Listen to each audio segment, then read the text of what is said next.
दोस्तों, डॉलर के अगेंस्ट रुपए की घटती बढ़ती कीमत तो लगी ही रहती है, लेकिन इस बार ही क्यों भारत सरकार रुपए को ग्लोबल ट्रेड के लिए प्रमोट करने को लेकर इतनी चिंतित है? दोस्तों, इसका सबसे बड़ा कारण है रुपए का वर्स्ट परफॉर्मेंस, जो इंडियन गवर्नमेंट के लिए किसी अलार्म से कम नहीं था।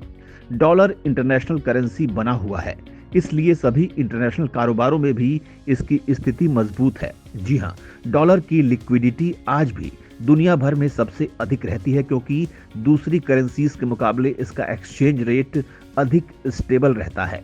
वहीं अब डॉलर की ताकत का अंदाजा आप इस बात से लगा सकते हैं कि दुनिया भर के देश जो अपने फॉरेन एक्सचेंज रिजर्व मतलब अपना धन एकत्र रखते हैं, उसमें आप देखेंगे कि 60% से भी ज्यादा तो डॉलर में ही होता है।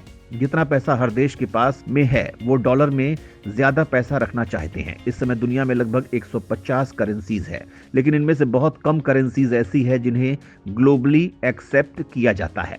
सबसे ज्यादा एक्सेप्ट की जाने वाली करेंसी तो डॉलर ही है, लेकिन इसके इतर दिरहम और रूबल, यूरो, पाउंड, येन और कुछ एक और भी करेंसी है जिनमें ट्रेडिंग करने के लिए बहुत से देश कंफर्टेबल हैं। लेकिन रुपया अभी उन्हीं करेंसीज में शामिल है जिसमें केवल देश के अंदर ही लेन देन किया जाता है, देश के बाहर इसे कोई मान्यता नहीं मिलती है। और अब रुपया डॉलर और यूरो जैसी करेंसी के सामने बहुत वीक भी हो चुका है। लेकिन अब भारत सरकार अपने रुपए को मजबूत करने के लिए अलग अलग पॉलिसीज लेकर आ रही है। दूसरे देशों के साथ संधियां हो रही हैं ताकि इंडियन रुपए को भी ग्लोबली एक्सेप्ट किया जा सके, और रुपए को इंटरनेशनल करेंसी बनाने के लिए डॉलर को अपने चक्रव्यूह में फंसाया जा रहा है। अब ज्यादातर देश जान चुके हैं कि डॉलर की डोमिनेंस का नुकसान बहुत ज्यादा है। मौका देखकर भारत ने विश्व को यह दिखाना शुरू कर दिया है।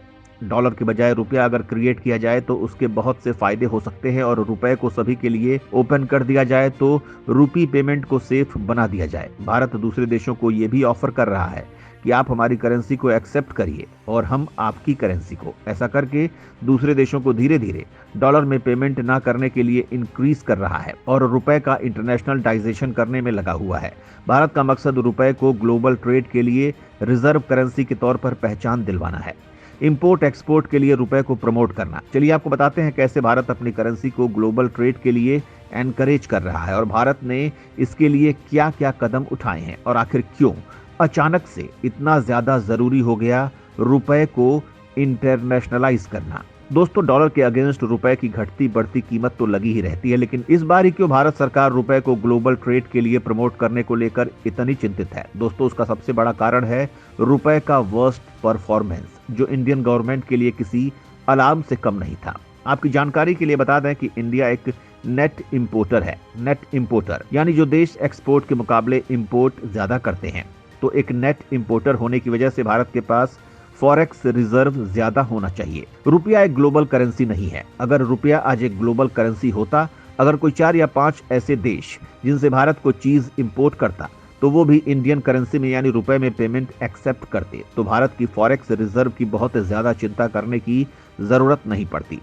लेकिन भारत ने कभी भी इस पर ध्यान नहीं दिया। इसका रिजल्ट ये आया कि अब भारत के रुपए की वैल्यू लगातार गिरती चली जा रही है। और सबसे बड़ी अलार्मिंग इंफॉर्मेशन ये रही सरकार और आरबीआई के लिए कि सन 2022 में रुपया वर्स्ट परफॉर्मिंग एशियन करेंसी बन गया और डॉलर के अगेंस्ट इसमें 10% की गिरावट आई। जिसके बाद एसबीआई ने अपनी इको रैप रिपोर्ट में इस बात पर बहुत जोर दिया कि अगर करेंसी डिप्रेसिएशन से बचना है तो रुपए को इंटरनेशनलाइज करने के कॉन्शियस एफर्ट करने होंगे।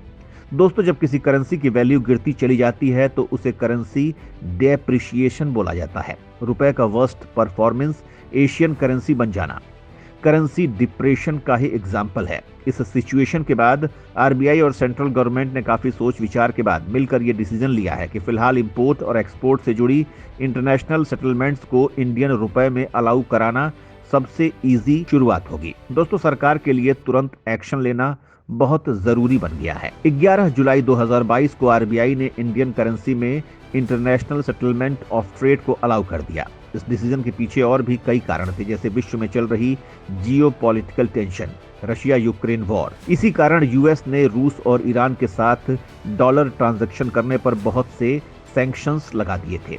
जिसे भारत को एहसास हुआ कि डॉलर को ग्लोबल ट्रेडिंग में जो पोजीशन है, यूएस उसका खुलेआम फायदा उठा रहा है। यानी अगर डॉलर का इस्तेमाल करना है तो यूएस की बात माननी होगी। उसी दौरान एसबीआई ग्रुप के चीफ इकोनॉमिक एडवाइजर सोमैया कांति घोष ने भी ये सजेस्ट किया था कि रशिया यूक्रेन वॉर की वजह से ग्लोबल ट्रेड पेमेंट में रुकावट आ रही है। ऐसे में ये एक अच्छी अपॉर्चुनिटी है जब स्मॉलर एक्सपोर्ट पार्टनर्स के साथ एक्सपोर्ट सेटलमेंट किए जा सकते हैं। इसके बाद आरबीआई ने वॉस्ट्रो अकाउंट को इंट्रोड्यूस किया। ये इंडियन बैंक्स में एक स्पेशल रुपए अकाउंट है जिसके जरिए इंडियन इंपोर्ट्स इंटरनेशनल रेट पर रुपए में पेमेंट कर सकते हैं। इसके लिए जिस देश के निवासी को पेमेंट करनी है उसका इंडियन बैंक में वॉस्ट्रो अकाउंट होना चाहिए। उस अकाउंट में जो रूपी बैलेंस होगा उसका इस्तेमाल भारत में प्रोजेक्ट्स और इन्वेस्टमेंट की पेमेंट के लिए, गवर्नमेंट सिक्योरिटीज में इन्वेस्ट करने के लिए और इंपोर्ट एक्सपोर्ट के लिए किया जा सकता है। सबसे पहले ईरान और रशिया ने भारत में अपना वॉस्ट्रो अकाउंट ओपन किया। उसके बाद श्रीलंका और मॉरिशस ने, सऊदी अरेबिया और यूएई ने भी रूपी दिरहम पेमेंट मैकेनिज्म को एस्टेब्लिश करने में इंटरेस्ट दिखाया। इसके अलावा भी कुछ देशों के साथ वॉस्ट्रो अकाउंट से रिलेटेड डिस्कशन जारी है।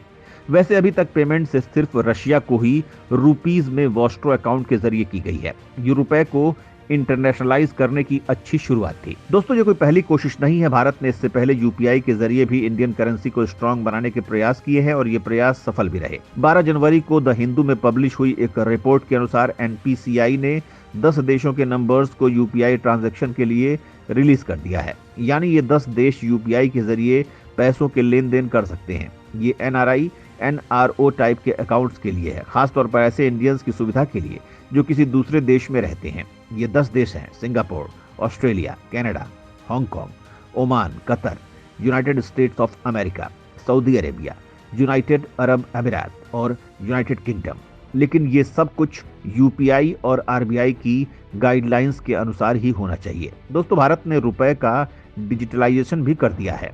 भारत ने इंडियन रुपी को डिजिटल करेंसी के रूप में लॉन्च करने की अनाउंसमेंट बहुत पहले ही कर दी थी और अब आरबीआई रुपए को डिजिटल करेंसी में लॉन्च करने की पूरी तैयारी कर रहा है। इसे एक्साइटिंग डिजिटल करेंसी, इसके साथ ओरिजिनल फीस वैल्यू पर एक्सचेंज किया जा सकेगा। डिजिटल करेंसी में की गई पेमेंट पूरी तरह हर कहीं एक्सेप्टेबल होगी। आरबीआई इसे क्रिप्टो करेंसी से अलग डिजिटल करेंसी बनाता है क्योंकि ये गवर्नमेंट पर रिलाई करती है। दोस्तों, इससे नेशनल और इंटरनेशनल पेमेंट फास्टर हो ही जाएगी, ग्लोबल ट्रांसफर सस्ते हो ही जाएंगे।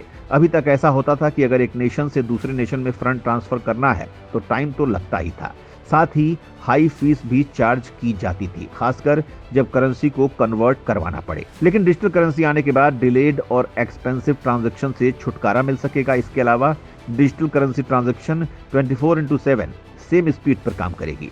आरबीआई ने इसे लीगल टेंडर के तौर पर इशू किया है। ये भारत की पेपर करेंसी का डिजिटल अवतार है, बस जिसे इंटरनेशनल रुपी पेमेंट को सेफ और फास्ट फॉरवर्ड सिक्योर बनाने के लिए इशू करना जरूरी है। दोस्तों, यूपीआई और डिजिटल रुपी को साथ लेकर चलना बहुत फायदेमंद होगा।